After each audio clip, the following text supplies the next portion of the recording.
Sang kakak dengan penuh amarah datang ke tempat adiknya bekerja. Apakah itu bosmu? Adiknya menjawab, benar, itu bos kami. Mereka pun langsung berjalan mendekati sang bos. Tiba-tiba pria itu mengambil segelas air di meja lalu menyiramkannya ke wajah bos tersebut. Semua orang di sekitar langsung terkejut melihat kejadian itu. Jika Anda tidak mampu mengelola perusahaan dengan baik, lebih baik tutup saja perusahaan ini. Bos itu sangat marah lalu menyeka air dari wajahnya. Beraninya kamu melakukan ini padaku? Pria itu menatapnya dengan tegas. Kalau begitu jawab satu hal, apakah menahan gaji karyawan selama berbulan-bulan adalah hal yang benar? Selama 3 bulan adik saya bekerja di sini, dia hanya menerima total 200 yuan. Apakah menurut Anda itu adil? Mendengar hal itu bos terlihat terkejut. Anda bukan karyawan di perusahaan ini, kamu tidak punya hak berbicara seperti ini. Pria itu menjawab dengan tenang, saya tidak ingin berdebat, saya hanya ingin keadilan. Jika gaji adik saya tidak dibayar maka masalah ini tidak akan selesai. Bos lalu melihat kartu identitas milik gadis itu dan memeriksanya dengan serius. Kamu memang staf di sini dan seharusnya gaji dibayar setiap bulan. Mengapa kamu hanya menerima 200 yuan selama 3 bulan?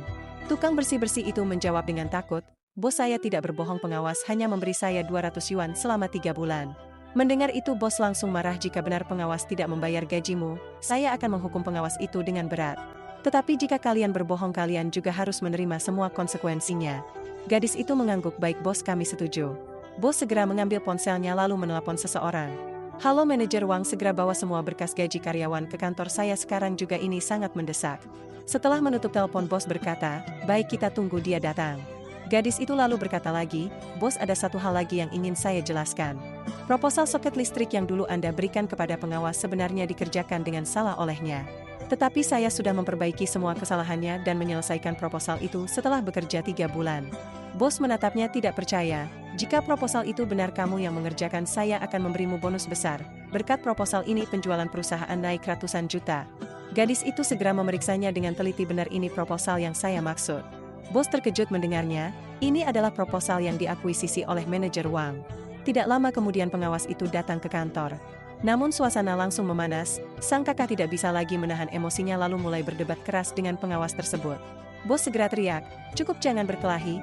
Ia menatap pengawas itu dengan tajam. Manajer Wang jawab, saya mengapa gaji karyawan ditahan sampai berbulan-bulan?